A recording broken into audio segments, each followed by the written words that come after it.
Hello dear, आज की class बहुत ही इंपॉर्टेंट है। कहेंगे कि अगर इस क्लास को आपने अगर अच्छे से समझा तो आपको अलजेब्रा भी अच्छे से समझ में आएगा और आपको ये भी समझ में अच्छे से आ जाएगा।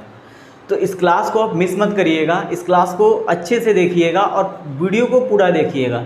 अगर आप बीच में देखते हो थोड़ा सा फिर उसको क्या करते हो, स्किप करके भाग जाते हो, तो वीडियो आपको समझ में नहीं आएगा, एक भी सवाल नहीं समझ पाओगे। यदि सवाल को चाहते हो कि हम समझ पाएँ और समझें और इसको हम अलजेब्रा और ट्रिगो दोनों में अप्लाई करें तो आपको क्या करना पड़ेगा, क्लास को मिस नहीं करना पड़ेगा और पूरे क्लास को देखना पड़ेगा विदाउट स्किप किए हुए।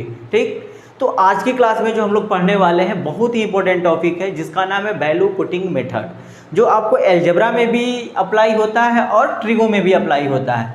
तो आज हम जो पढ़ेंगे वैल्यू पुटिंग मेथड, आप उसको ध्यान में रखिएगा। वैल्यू पुटिंग मेथड होता क्या है? हम वैल्यू पुटिंग मेथड में बहुत सारे टाइप है, 5-6 टाइप आएंगे।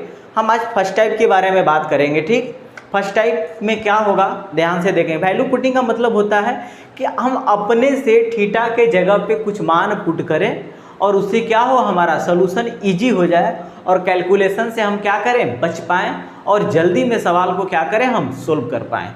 इसलिए वैल्यू पुटिंग का यूज किया जाता है। कभी कभी ऑप्शन मेथड से भी सवाल सोल्व होते हैं। चलिए, आज पहला टाइप है वैल्यू पुटिंग का, आपके स्क्रीन पे दिखाई दे रहा होगा, ध्यान से देखिए। Value putting method type number 1। ठीक, कह रहा है कि number of variable. Number of variable का मतलब होता है एंगल। यहाँ वेरिएबल किसको डिनोट करेगा, तो एंगल को डिनोट करेगा, मतलब थीटा, अल्फा, बीटा, गामा, ये सबको। ठीक, are more than number of equation, मतलब जो उसमें थीटा का मान, थीटा, अल्फा, बीटा जो एंगल दिए गए हैं वो क्या हो, समीकरण से ज़्यादा हो। मतलब जैसे कि हम 2 समीकरण दिए, मान लीजिए x + y दिए हैं 4, लेकिन वेरिएबल तो इसमें 2 आ गया, समझ जाइए। तो समीकरण 1 है लेकिन वेरिएबल की संख्या क्या है, 2 है। तो वही कह रहा है कि एंगल की संख्या क्या हो, इक्वेशन के मतलब समीकरण की संख्या से क्या हो, अधिक हो। तो हम क्या करते हैं, तो देन ऑल एक्स्ट्रा एंगल, जो एंगल एक्स्ट्रा है, angle can take any value 0, 30, 45, 60, 90 and 135 degree, इनमें से किसी को हम पुट कर सकते हैं, मतलब ले सकते हैं। ठीक, लेकिन याद रखिएगा वैसे मान को लेना है जिससे रखने पे हमारा कैलकुलेशन क्या हो जाए, इजी आ जाए। क्या हो जाए, इजी हो जाए। ठीक, तो उसी मान को हम पुट करेंगे।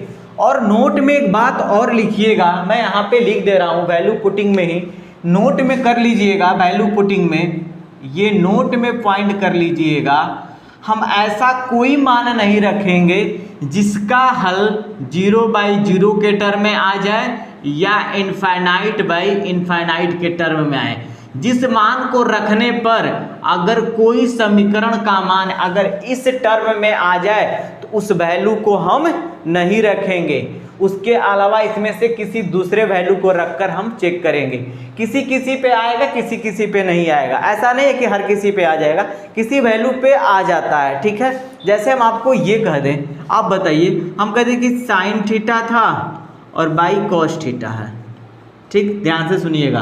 तो आपने कहा कि सर साइन 90, थीटा के जगह पे आप 90 रखिए, तो हमने कहा दिया ठीक है, चलिए साइन 90 और यहाँ पे कॉस 90। ध्यान से देखिएगा, ये हो गया। और दूसरी कंडीशन एक और हो जाए, तीसरा भी लिख लीजिए इसी में, एक ये भी कंडीशन हो जाए कि ऊपर में कोई नंबर आ जाए और नीचे में कोई 0 आ जाए, तो भी हम इस कंडीशन को अप्लाई नहीं करेंगे।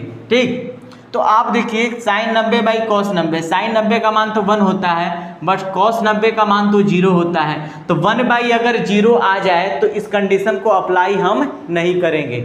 यही मैंने लिख दिया है n/0, जहाँ n का जो मान होगा ना, इस n का जो वैल्यू होगा वो किससे, 1 हो सकता है, 2 हो सकता है, 3...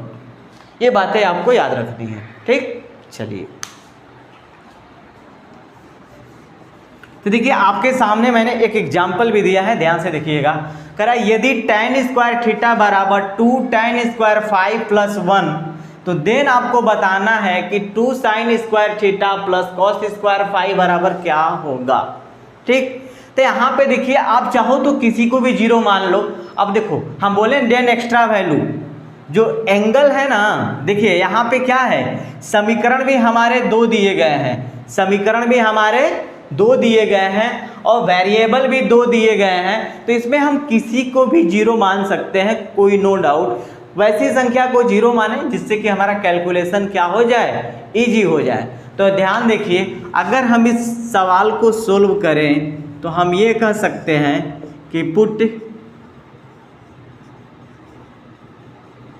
पुट फाई बराबर 0 डिग्री। फाई का मान हमने क्या पुट कर दिया, 0 पुट कर दिया।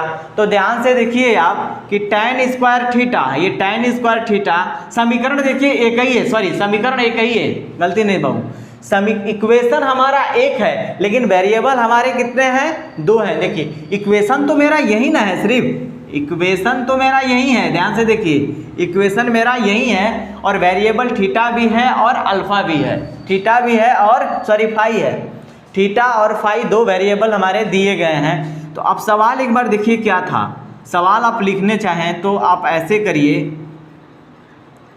पहले सवाल को लिखिए। पहले हमारा सवाल क्या था, tan स्क्वायर थीटा बराबर 2 tan स्क्वायर फाई प्लस 1।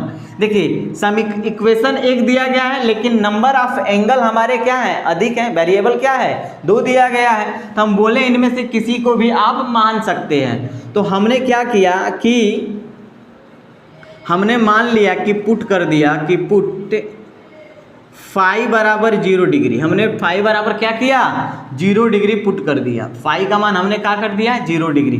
तो पुट करो तो क्या मिलेगा, ध्यान से देखिएगा, तो मिलेगा कि tan स्क्वायर थीटा बराबर 2 tan square 0 degree. tan square क्या हो गया, 0 डिग्री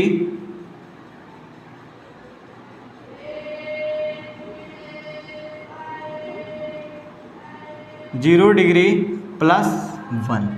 आप बताओ कि tan 0 का मान क्या होता है, बता सकते हो आप लोग कि tan 0 का मान क्या होगा, tan 0 का मान क्या होता है, पता है। देखिए अब हम देखेंगे थोड़ा सा इसको सोल्व करेंगे तो यहाँ पे मिलेगा tan स्क्वायर थीटा बराबर ये हो जाएगा 2 इंटू 0, क्या हो जाएगा, tan 0 का मान 0 और 0 का अगर होल स्क्वायर करते हो तो कोई फर्क पड़ने वाला नहीं है, 0 ही आएगा। प्लस में क्या होगा तो 1 होगा। इसको अगर आप सोल्व करते हो यहाँ से तो हमें मिलेगा कि tan स्क्वायर थीटा बराबर, आप यहाँ पे देखें तो हमें क्या मिला कि tan स्क्वायर थीटा बराबर मिल जाएगा 0 प्लस 1, क्या मिलेगा, 0 प्लस 1। अरे इसका मान यही आएगा, ध्यान से देखिए ये क्या हो जाएगा, tan स्क्वायर थीटा बराबर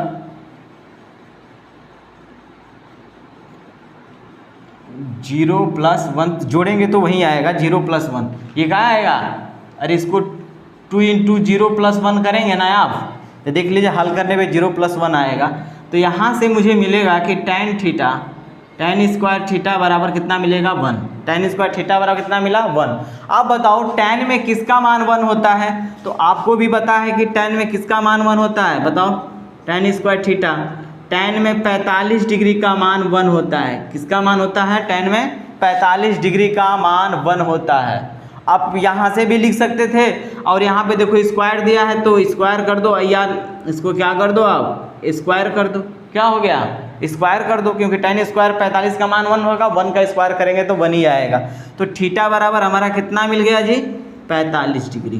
तो थीटा का मान कितना मिल गया, 45, और हमने फाई का मान 0 डिग्री निकाल दिया। अब आपसे जो पूछा है वो क्या पूछा है, इसी का मान न पूछा है, यहाँ पे 2 लिख देंगे, साइन स्क्वायर थीटा के जगह पे कितना है, 45। तो 45 साइन 45 का मान कितना होता है, बताओ, साइन 45 का मान कितना होगा, तो आप कहोगे कि 1/√2 कितना होता है, तो 1/√2 whole square plus cos square phi का मान हमने तो 0 पुट किया है, इसका मतलब कॉस 0 का मान कितना होता है, तो बताओ कॉस 0 का मान 1 और 1 का होल स्क्वायर।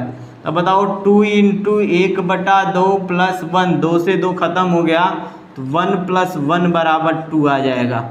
यही आपका क्या होगा, आंसर हो जाएगा। देखो कितना इजी तरीका में मैंने वैल्यू पुटिंग से सवाल को सोल्व किया। तो आप याद रखिए, आपके मन में ये आ रहा होगा कि सर आपने 5 बराबर ही 0 क्यों पुट किया। हम चाहते तो इसके बराबर भी 0 पुट कर सकते हैं, इसमें नो डाउट, ठीक है। सवाल आपका वैसे भी हल आएगा, कोई दिक्कत नहीं होगा। लेकिन हमको ये ध्यान रख रहा था कि देखिए हमने 5 को 0 पुट किया ना, तो ये पूरे टर्म को 0 बना दिया। सोचो इस पूरे टर्म को 0 बना दिया, 1 बच गया, थीटा का मान 45 डिग्री आ गया। अगर सोचो हम इसको 0 पुट करते तो tan 0 0 दे देता, ये आता इधर -1/2 आता।